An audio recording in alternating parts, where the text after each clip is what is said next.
میرے دوستوں، میں یہاں ایک جملہ کہتا ہوں، بعض لوگ اس غلطی میں مبتلا ہیں کہ اللہ کے رسول کے زمانے میں تراویح 8 رکعت تھی اور حضرت عمر نے اپنے زمانے میں اس کو 20 کر دیا۔ ایسی کوئی بات نہیں ہے۔ اللہ کے رسول کے زمانے میں بھی 20 تھی، حضرت عمر نے بھی 20 ہی جاری رکھی۔ تو پھر حضرت عمر کا نام لیا کیوں جاتا ہے؟ اس کی ایک وجہ ہے۔ وجہ کیا ہے؟ حضور پاک علیہ السلام نے 3 دن تراویح کی جماعت کرائی، 3 راتیں۔ چوتھے دن حضور پاک علیہ السلام جماعت کرانے نہیں آئے تو صحابہ کرام بہت پریشان ہوئے کہ آج اللہ کے رسول نہیں آئے۔ وہ اپنے نوافل پڑھتے رہے۔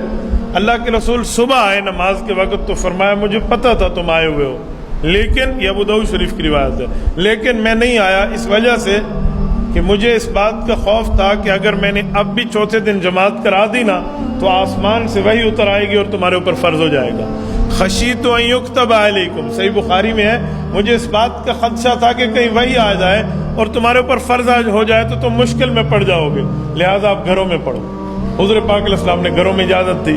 حضرت ابوبکر صدیق رضی اللہ تعالیٰ کے دور تک یوں ہی چلتا رہا۔ حضرت عمر کا دور آیا تو حضرت عمر رضی اللہ تعالیٰ نے 2-3 کام اس میں شامل فرمائے۔ نمبر 1 فرمایا اب پورا مہینہ مسجد پڑھیں گے۔ نمبر 2 پورا قرآن پاک پڑھیں گے۔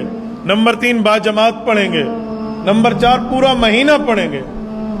صحابہ کرام نے کہا امیر المؤمنین یہ کیسی بات ہے؟ حضور علیہ السلام نے تو گھر میں پڑھنے کی اجازت دی اور آپ پورا مہینہ مسجد کی جماعت کے پابند بنا رہے ہیں، وجہ؟ حضرت عمر نے فرمایا جب حضور پاک نے گھر میں پڑھنے کی اجازت دی تھی میں بھی تمہارے ساتھ شامل تھا یا نہیں تھا؟ کہا جی آپ بھی شامل تھے۔ تو کہا اللہ کے رسول نے کیا فرمایا تھا گھر جاتے وقت؟ کہا حضور پاک نے فرمایا تھا کہیں تمہارے اوپر فرض نہ ہو جائے، لہٰذا بہتر ہے کہ گھر میں جا کر پڑھو، وہی اترے گی تمہارے اوپر فرض ہو جائے گی۔ تو کہا ٹھیک ہے۔ اب حضور پاک چلے گئے دنیا سے، پردہ فرما گئے، جی پردہ فرما گئے، وہی ختم ہو گئی، جی وہی ختم ہو گئی۔ کہا اب وہی اتر سکتی ہے؟ کہا جی نہیں اتر سکتی۔ کہا یہی تو میری دلیل ہے کہ حضور پاک نے اشارہ دیا تھا جب تک میں موجود ہوں اور وہی اتر رہی ہے گھروں میں پڑھو، میں دنیا سے چلا جاؤں وہی ختم ہو جائے گی اور ختم نبوت ہوگی تو وہی اترے گی نہیں، پھر مسجد پڑھتے رہنا۔ کہ یہ حضور پاک کا اشارہ تھا۔ صحابہ نے کہا واہ کمال امیر المؤمنین، جہاں آپ کا دماغ پہنچا ہماری سوچ وہاں نہ پہنچ سکی۔ حضرت عمر کے کہنے پر یہ مسجد میں شروع ہو گئی۔ فرق یہ ہے پہلے گھر میں تھا اور اب ادھر ہے، یہ ہے، یہ نہیں ہے کہ حضرت عمر نے 8 کو 20 کر دیا۔ بابا حضرت عمر شریعت ساز نہیں ہے، شریعت پہ عامل ہے، شریعت بنانے والا نہیں ہے، شریعت پہ عمل کرنے والا ہے۔ وہ رکعتوں کو بڑھائے اور گھٹائے کیوں؟ ہمارے یہاں 2 غلط فہمیاں بہت زیادہ چلتی ہیں۔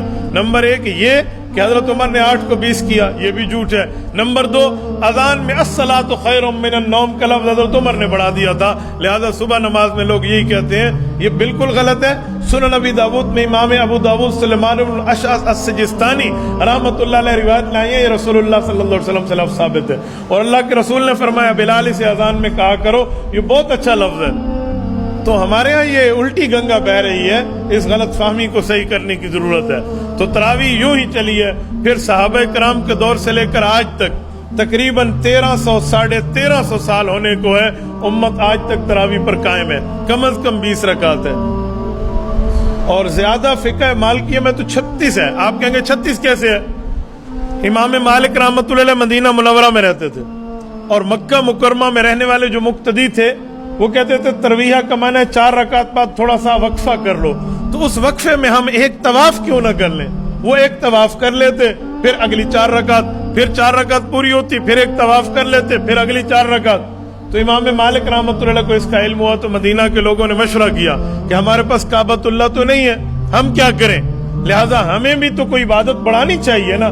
تو انہوں نے ہر 4 رکعت کے بعد 2 رکعت نماز نفل مزید ویسے اللہ سے مانگنے کے لیے پڑھ لی بطور ترویہ، راحت آرام کے لیے، تو یوں 36 بن گئی، یہ 16 رکعت اس کے نفل ہے سنت 20 رکعت۔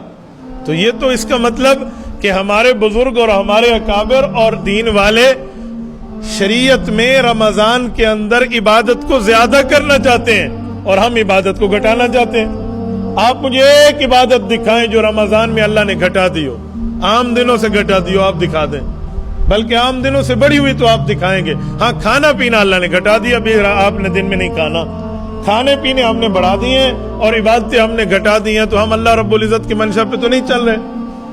اچھا 20 رکعت تراویح جو ہے اس کا بہت بڑا اجر بھی ہے، اس میں 40 مرتبہ اللہ پاک کو بندے کا وہ قرب ملتا ہے جو عام دنوں میں نہیں ملتا۔